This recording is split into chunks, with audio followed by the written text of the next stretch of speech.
નમસ્તે મિત્રો, હવે મહત્વના ખૂબ સમાચાર આવી રહ્યા છે. ગાંધીનગર મહાનગરપાલિકાના અહીંયા જે ભરતીઓ બહાર પાડેલી હતી અગાઉ, જેના ફોર્મ અગાઉ ભરાઈ ચૂકેલા છે, તો એની હવે એક્ઝામ અહીંયા ડિક્લેર થઈ ગયેલી છે.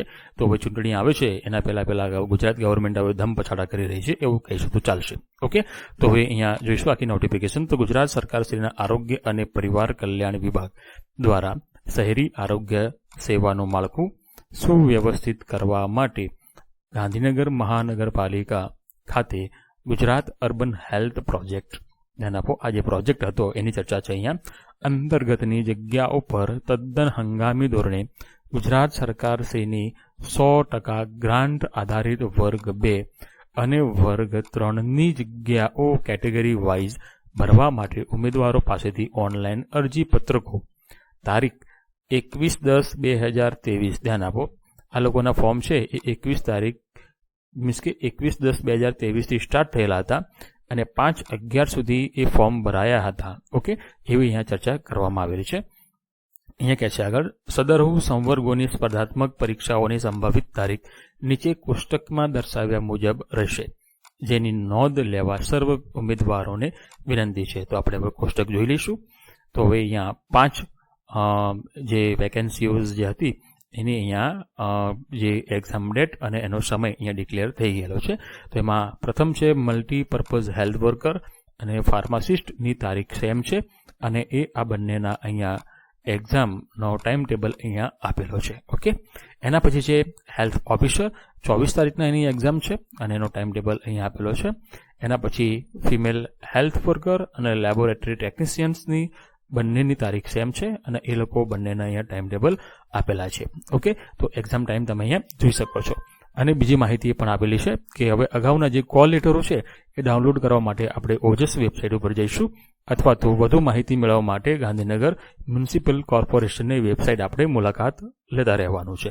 તો હવે મિત્રો, આપણે અહીંયા સુધી તમે જોયું છે. તો હવે અહીંયા આવ્યા છો તો પછી હવે થોડું ઘણું હવે ભણતા પણ જાઓ. ઓકે, કેમ કે આપણે આ ચેનલ છે એ ઇંગ્લિશ ગ્રામર ઉપરની છે કે જે સ્પર્ધાત્મક જેટલી પણ પરીક્ષાઓ આવે છે એના જે એક્ઝામ્પલ જે પૂછાય છે એનું પણ પુનરાવર્તન થાય છે અને ઘણું બધું અહીંયા શીખવા તમને પણ મળશે. ઓકે, તો આ ચેનલને સબસ્ક્રાઇબ કરવાનું ભૂલશો નહીં. તમને અહીંયા બેવડો ફાયદો થવાનો છે. તો એક્ઝામ ઇન્ફોર્મેશન પણ મળશે અને તમને સાથે સાથે શીખવા પણ મળશે. તો વન વર્ડ સબસ્ટિટ્યુશનની ચર્ચા છે અહીંયા. ઓકે, તો હવે જોઈશું. હવે આ ટોપિક છે અત્યારે જે ગૌણ સેવા પસંદગી મંડળની પરીક્ષાઓ હમણાં જે આવવાની છે એની અંદર પણ આ ટોપિક આવવાનો છે. તો અહીંયા વ્હાઇટ કલરમાં તમને જે દેખાય છે એ તમને એક્ઝામમાં પૂછવામાં આવશે અને ગ્રીન કલર છે તમારા ઓપ્શન્સમાં આવશે. Concept clear? તો હવે કસાઈખાનું જે છે એને શું કહેવાય? તો અહીંયા for example, place where animals are killed for food. Okay, એ અહીંયા જગ્યાની ચર્ચા છે કે જે જગ્યાએ પ્રાણીઓને મારવામાં આવે છે, બરાબર, ખોરાક માટે. તો અહીંયા એને આપણે કસાઈખાનું કહીએ છીએ, જેનો આપણે ઇંગ્લિશમાં એનો વર્ડ થશે એબેટોર. ચાલો, નેક્સ્ટ છે અહીંયા a man who is the head of monastery or an abbey. Okay, અહીંયા આપણે એને એબોટ કહીએ છીએ, જેને આપણે મઠાધિકારી કહીએ છીએ અથવા મઠાધીશ પણ એને કહીએ છીએ.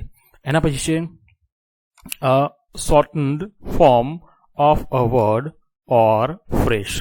અહીંયા જે શબ્દોનું જે નાનો ભાગ હોય એને શું કહેવાય એની ચર્ચા છે અહીંયા.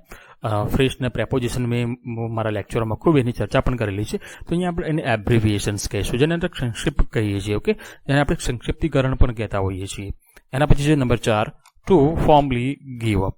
ઓકે, અહીંયા ત્યાગ કરી દેવાની ચર્ચા છે અહીંયા. તો એબ્ડિકેશન્સ એનો મતલબ થશે એનો. એના પછી છે ritual washing of the body, એનો મતલબ થશે એબ્લ્યુએશન, જેનો ધાર્મિક સ્થાન પણ કહીએ છીએ આપણે. એના પછી છે હાર્ડ ટુ અન્ડરસ્ટેન્ડ, સમજવામાં મુશ્કેલી પડવી, તો એને આપણે એબ્સ્ટ્યુઅસ કહીએ છીએ. ઓકે, તો હવે તમે આ લેક્ચરોને સબસ્ક્રાઇબ કરશો તો આવું બધું ઘણું બધું તમે આપણી ચેનલની અંદર ભણવા પણ મળશે, જેમાં જે શરૂઆતથી જે બેઝિક નોલેજથી માંડીને અત્યારે લેક્ચરો બધા સ્ટાર્ટ થઈ ગયેલા છે, નામના લેક્ચરો પણ આવી ગયેલા છે અને એની અંદર પણ નાઉનમાં જે અગાઉની પરીક્ષાઓમાં પ્રશ્નો જે પૂછાય છે એમાં મહામંથન નામનો એપિસોડ અત્યારે આપણે ચાલી રહ્યો છે. તો તમે ત્યાં જઈ અને આ ચેનલને જોશો અને એમાંથી તમે ઘણું બધું શીખવા મળશે. ઓકે, બધું ફ્રી ઓફ છે. Thank you very much. જય હિન્દ, જય ભારત.